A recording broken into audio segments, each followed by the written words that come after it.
Hello, I'm Portia Young. Next on 1036, a member of our youth mental health documentary continues to offer advice along with local health experts.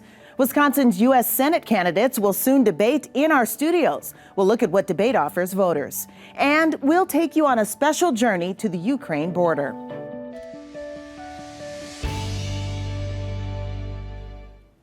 We begin with our continuing focus on youth mental health and raising awareness. TJ Esser, one of the young people on our award-winning documentary Kids in Crisis, You Are Not Alone, continues to have an impact. He shared more of his mental health journey following a screening of the film and talkback at Oak Creek High School. Hi, I'm TJ. I was one of the 4 young people featured in the Kids in Crisis film. How many years ago was that?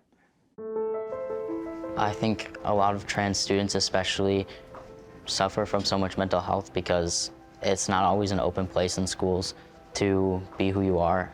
It adds another layer of difficulty if you're kind of going through something that not a lot of people understand. I'm TJ Esser, and as a transgender person, I've experienced anxiety because society has tried to make me someone I'm not.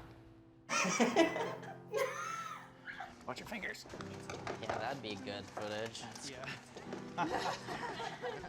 My mom was kind of struggling with the concept and trying to move past the idea of having 2 daughters, and we went to my therapist, and she really helped my family kind of learn what the process was and move forward with it. My family's pretty accepting. That's good. Come on, use those muscles. I don't want to go too fast because then I get thin.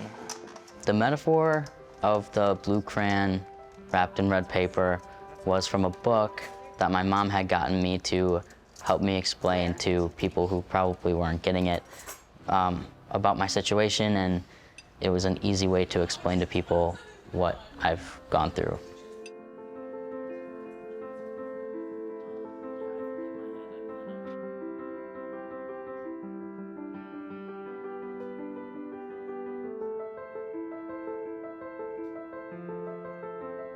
When people ask about like cool things that I've done, this is like one of the cool things.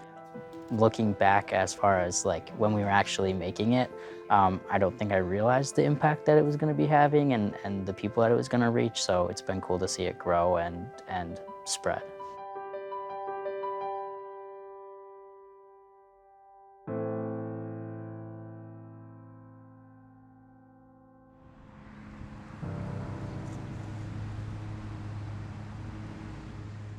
So this is an amazing event that we finally kind of put together. So PACE has been really working through the pandemic on different topics. PACE stands for Partners for Advancing Equity in Schools, and our mission is just to bring a learning environment to Oak Creek that all students are accepted, and we've been doing it through book clubs. But this was our first real big event that we brought people together in person for Mental Health Awareness Month. So it was just awesome to see this documentary come to life, for people in the community to come watch the documentary and to participate in a conversation was enlightening and hopefully a starting point to more mental health discussion in Oak Creek Franklin schools. We had mental health professionals from our school district, mental health professionals in the community. We had a ton of resources outside at the resource fair.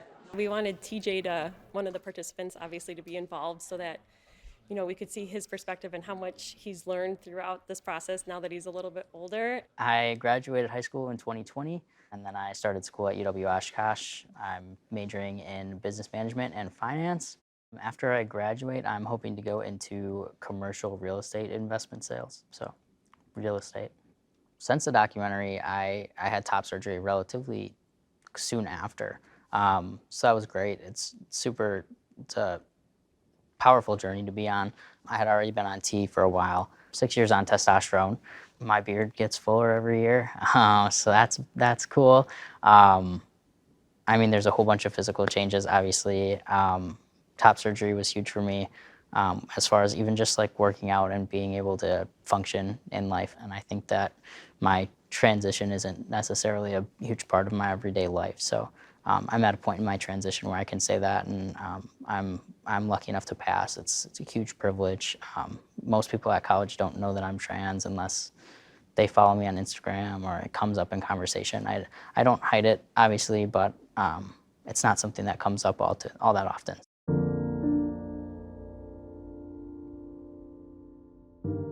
At UW Oshkosh, we hosted a Kids in Crisis screening.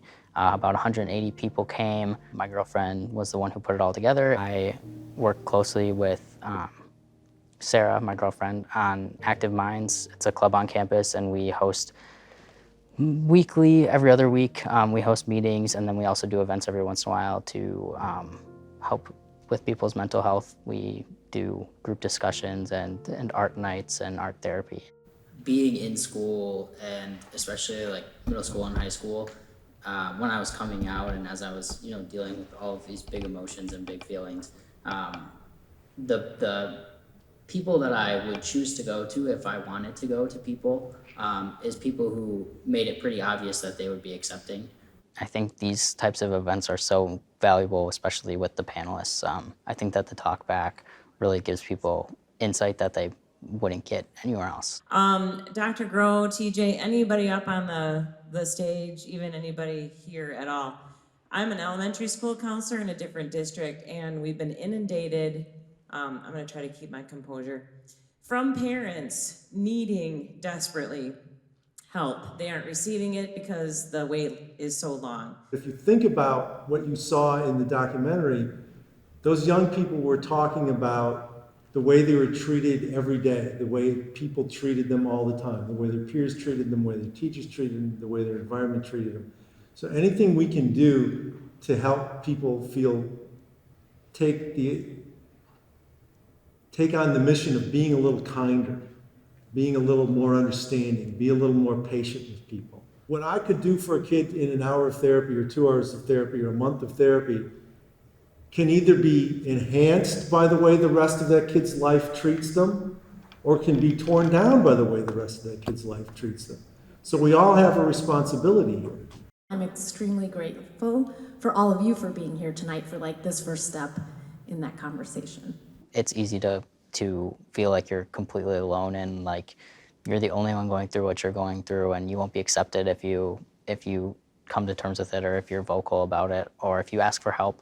And I don't think that that's true. Everybody has their own issues that they struggle with, some more than others, but being vulnerable about it, even though it's difficult, can be one of the best things for you. So I think that the "you're not alone," those words and hearing those words from people who you relate to is huge. We're here to tell you that you're not alone.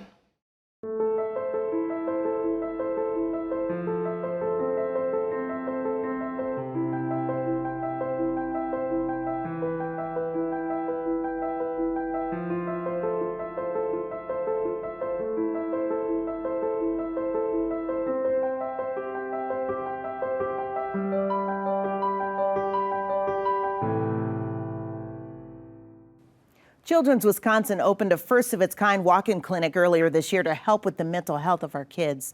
I spoke with a pediatrician and social worker from Children's about that and about a questionnaire that they issue at wellness checkups that I discovered with my own children. Their focus is on prevention and early intervention. As we were talking to pediatricians in our Children's Wisconsin clinics, they were all telling us that as we started to do the screening, they were surprised to find the things that they thought they were addressing. But sometimes asking the questions deliberately with intention actually brings issues up. And what it's allowed them to do is to actually address the issues with the children and their parents and caregivers early enough. We've seen hundreds of kids in that clinic in just a few months, and we've been able to meet their needs right in the moment. And one of the things that I really appreciate about that walk-in clinic is that families decide if it's an urgent mental health need. We don't decide. We don't screen them in. We don't screen them out. They say it's an urgent need, and that's all it takes. You don't need an appointment. You don't need a referral, and we don't screen you. You just walk in the door. What are some other initiatives as you look to grow and really reach more children that are really right now in the state of Wisconsin in crisis.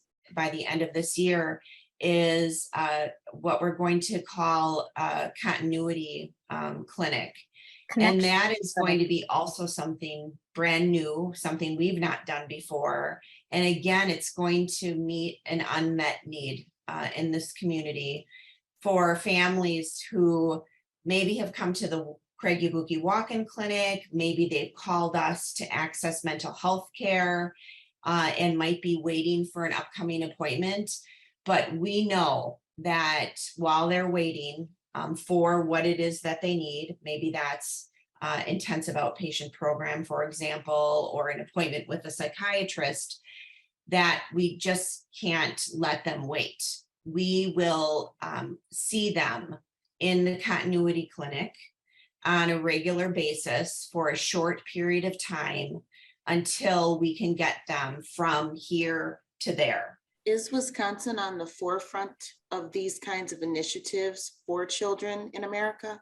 All across the country, people are recognizing that children are in crises, and children's mental health is something that people are focusing on. I think one of the things that Children's Wisconsin is doing that is different is really our approach to that early detection, early intervention. These experts have more advice for parents. Go to MilwaukeePBS.org for that, plus additional youth mental health resources. Healthcare is certainly a main issue when it comes to electing our government leaders. Next month, Milwaukee PBS will host the Wisconsin Broadcasters Association U.S. Senate debate between Mandela Barnes and Ron Johnson. A Marquette professor says debates generally offer voters more insight into where candidates stand on policy, but there's much more. In reality, I think more than half of it is visual. And that you're right. I mean, the way that someone dresses, their personality, their charisma, all of those things do make a big impact on people. And you know, some experts say that they think that that actually outweighs the policy aspect of a debate. And that's very hard to prove. But it is true that candidates do pay a lot of attention to how they're coming across.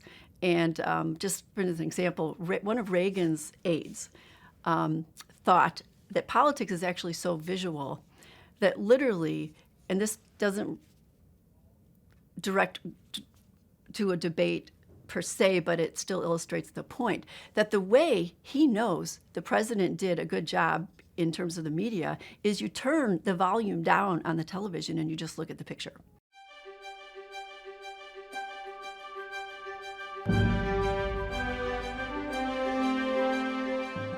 One of the things to really look for is when a candidate is talking about something they want to do or maybe a goal or an aspiration, sometimes it's incredibly vague. It's not really a policy, but I'll just use an example. Like if someone says, well, I am going to make sure that inflation decreases. I think everyone would like that. But in some ways, that's not really a policy, right? I mean, so it's interesting to really pay attention to, so who has a plan to actually try to solve a problem as opposed to just saying they'll solve it? I think that's something that I've started to look for because it's incredible to me, even looking through the old, debates, how often people just say, well, they're going to solve this problem, so you should vote for me.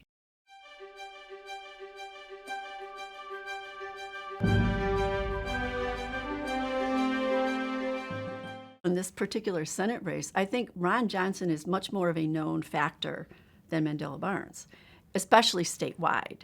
I mean, maybe people in Milwaukee, know Mandela Barnes. So in some ways, the research suggests that this debate can actually matter more for like a candidate that's not as well known, because people feel like, okay, we need to learn more about this person. And I think after being in office for 2 Senate terms, I think a lot of people feel like they know who Ron Johnson is, which isn't necessarily a bad thing for Ron Johnson. But by and large, they say in debates that people who are not relatively known, people look very carefully and want to learn more.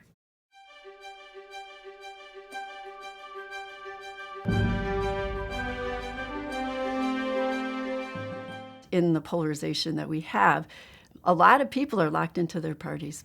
It is just a fact. However, especially, there's going to be some close races. And in close races, it doesn't take much to make a difference. So that's one thing. And the other thing is that there are, there's some independents still on the ballots. And those voters, for sure, are going to probably think of, pay a lot of attention to debates, because sometimes people want to actually vote for a candidate who has a chance of winning. And it matters a lot where those independents go. We are in a place that it's never been this bad before. So I would like to think that if someone learned that one of their candidates was not telling the truth, that somehow, that would lead them maybe to make a different decision. But I think for some people, that's really not where we're at right now. You can watch the debate October 7th at 7 p.m. right here on Milwaukee PBS Channel 10. A data team will be checking facts during the debate, moderated by veteran journalist Jill Geisler. Kelly Egger is a West Allis woman on a mission that took her to the Ukraine border. Faith and service propelled her to travel thousands of miles alone to help the refugees fleeing the war with Russia. She shared many of her experiences on social media. Now we share her journey with you.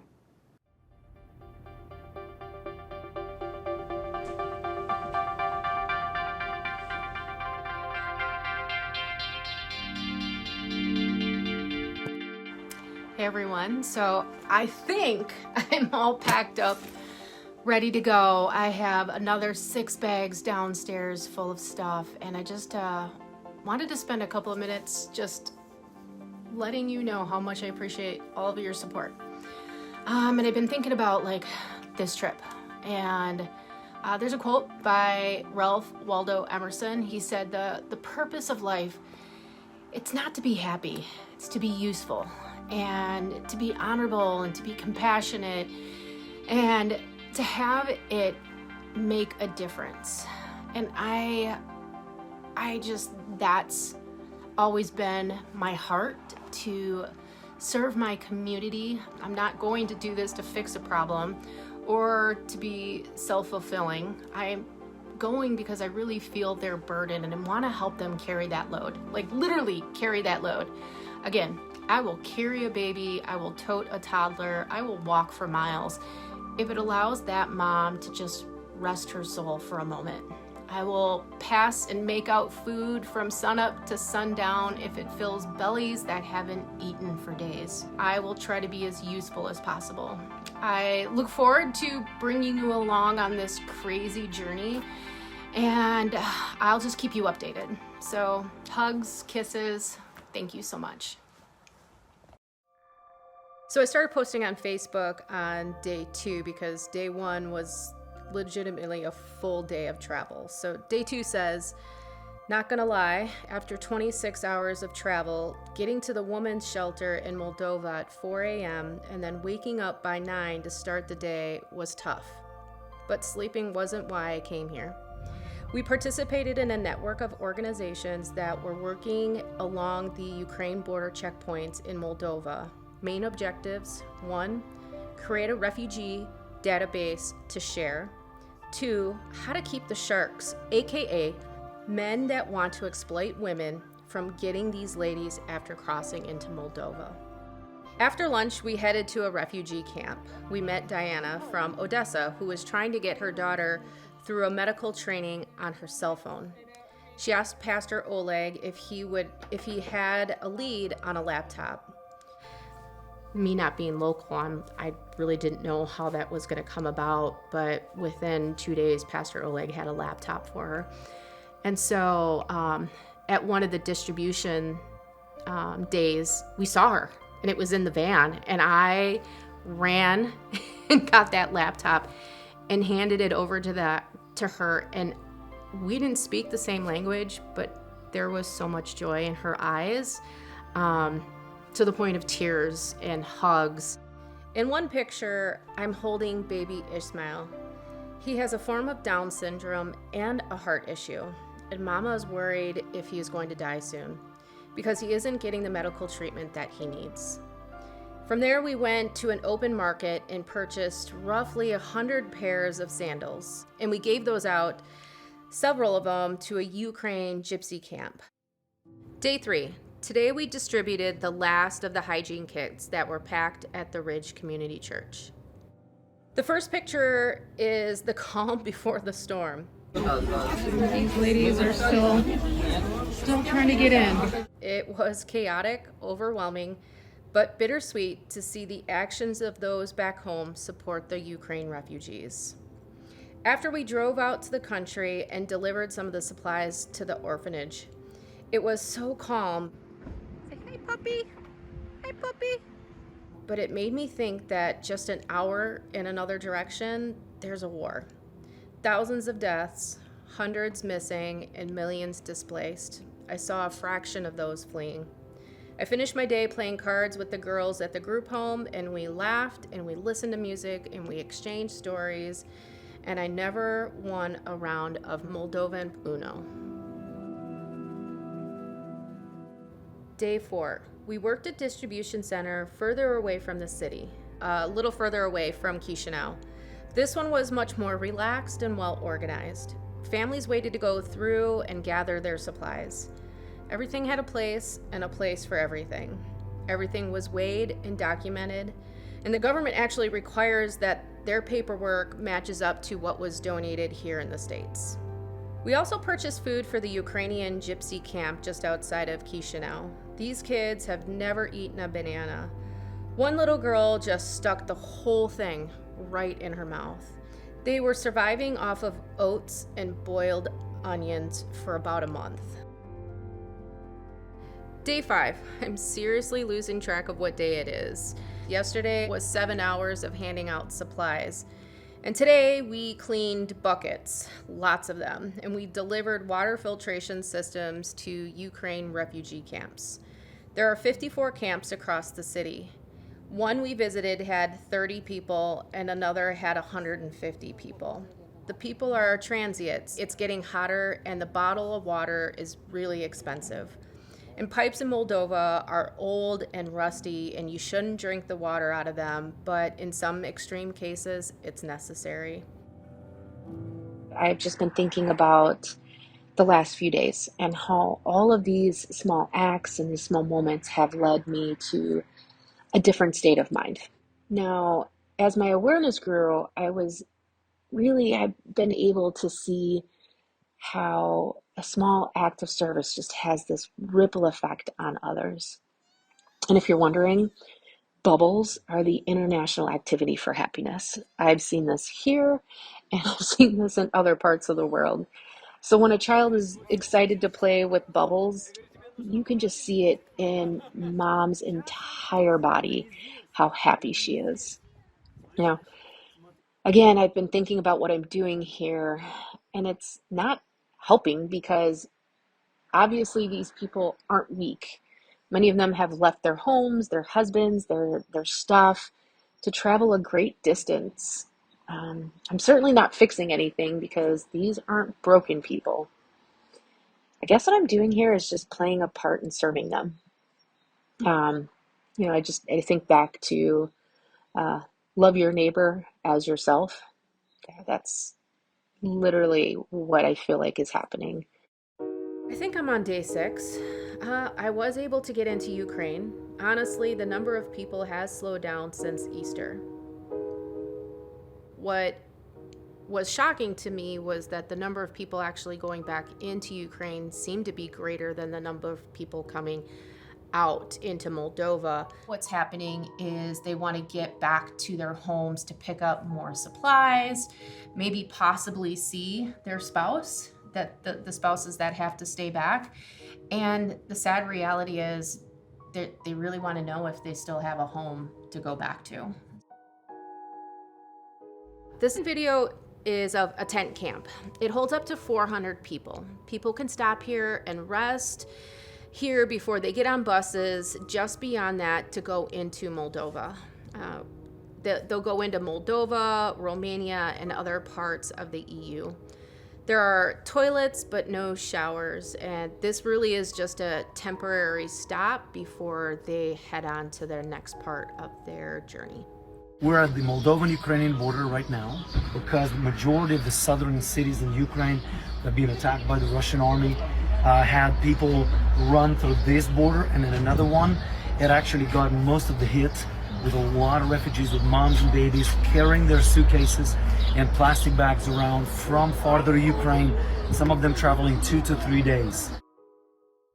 Day 7, we went to a church service, and Pastor Oleg received a letter from the Moldovan president, Sandu.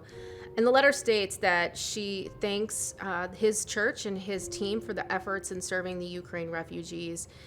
And this is a kingdom recognition, one that honors God and his blessings and his mercy. And thank you so much for serving his people elbow to elbow with us. I wrote that because a lot of the people that had served at the Ridge Community Church were a big part of why Pastor Oleg was able to serve the Ukrainian refugees the way he was.